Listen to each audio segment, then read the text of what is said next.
ઉત્તર ભારતના લોકો માટે સૌથી પ્રિય ખોરાકમાંનો એક રાજમા ચાવલ છે.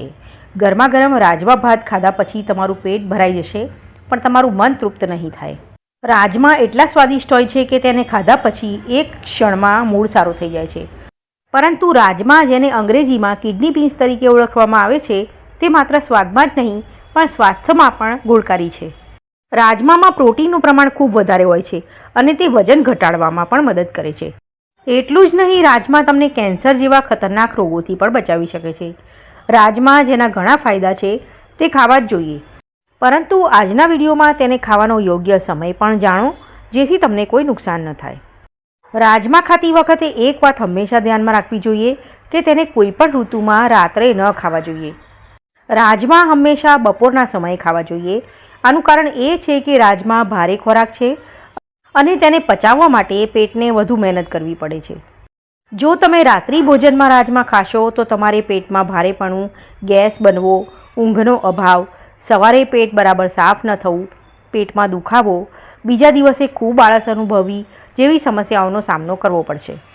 માંસાહારી લોકો માટે પ્રોટીનના ઘણા સ્ત્રોત ઉપલબ્ધ છે, પરંતુ જો તમે શાકાહારી છો તો શરીરમાં પ્રોટીનની ઉણપને પૂરી કરવા માટે તમારે રાજમા ખાવા જોઈએ. રિસર્ચ પ્રમાણે 100 ગ્રામ રાજમામાં લગભગ 25 ગ્રામ પ્રોટીન હોય છે અને જ્યારે રાજમાને ભાત સાથે મેળવીને ખાવામાં આવે છે ત્યારે તે સંપૂર્ણ પ્રોટીન ભોજન બની જાય છે. પ્રોટીનનો સારો સ્ત્રોત હોવા ઉપરાંત રાજમા ફાઇબરનો પણ સારો સ્ત્રોત છે, જેના કારણે તેને ખાધા પછી પેટ લાંબા સમય સુધી ભરેલું રહે છે અને વ્યક્તિને ઝડપથી ભૂખ લાગતી નથી.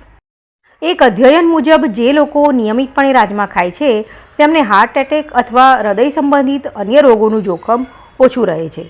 આ ઉપરાંત રાજમા પર ઘણા સંશોધનો થયા છે, જેમાં એ વાત સામે આવી છે કે રાજમા ખાવાથી કોલેસ્ટ્રોલ ઓછું થાય છે. રાજમામાં એન્ટીઓક્સિડન્ટ હોય છે, જે કેન્સરનું જોખમ ઘટાડવામાં મદદ કરે છે. એક સંશોધનમાં જણાવાયું છે કે રાજમામાં જોવા મળતા એન્ટીઓક્સિડન્ટો આંતરડાના કેન્સર અને કોલન કેન્સરનું જોખમ ઘટાડવામાં મદદ કરી શકે છે. રાજમા ખાધા પછી બ્લડ શુગરનું સ્તર ઝડપથી વધતું નથી અને તે બ્લડ શુગરને પણ નિયંત્રિત કરે છે. તેથી રાજમા ખાવાથી ટાઈપ 2 ડાયાબિટીસનું જોખમ ઘટાડી શકાય છે. જે લોકો અઠવાડિયામાં 4 વખત રાજમા ખાય છે તેમનું વજન રાજમા ન ખાતા લોકો કરતાં ઝડપથી ઘટે છે. પ્રોટીન અને ફાઇબરથી ભરપૂર હોવાથી રાજમા વજન ઘટાડવામાં મદદ કરે છે. રાજમામાં આયર્નની માત્રા વધુ હોય છે, જેના કારણે તે શક્તિ પ્રદાન કરવાનું કામ કરે છે. શરીરને ચયાપચય અને ઉર્જા માટે આયર્નની જરૂર હોય છે, જે રાજમા ખાવાથી પૂર્ણ થાય છે. આ ઉપરાંત તે શરીરમાં ઓક્સિજનનું પરિભ્રમણ પણ વધારે છે. રાજમા મગજ માટે ખૂબ જ ફાયદાકારક છે. તેમાં વિટામિન કેની પૂરતી માત્રા જોવા મળે છે. આ ઉપરાંત તે વિટામિન બીનો પણ સારો સ્ત્રોત છે, જે મગજના કોષો માટે ખૂબ જ મહત્વપૂર્ણ છે. તે મગજને પોષણ આપવાનું કામ કરે છે.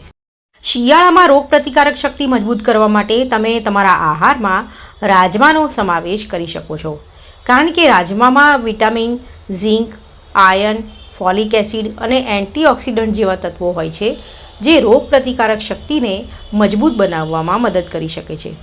રાજમામાં કેલ્શિયમ અને મેગ્નેશિયમ જેવા જરૂરી પોષક તત્વો જોવા મળે છે, જે હાડકાને મજબૂત બનાવવામાં મદદ કરી શકે છે.